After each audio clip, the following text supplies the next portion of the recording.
You can introduce new words to a child when you speak to them.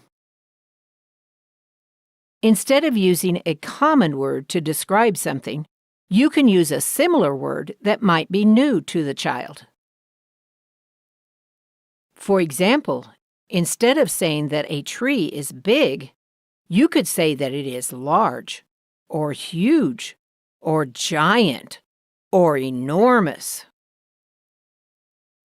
Or, instead of saying that the food is good, you could say that it is tasty, yummy, delicious, or wonderful. By doing this, you will help the child learn new words for describing things.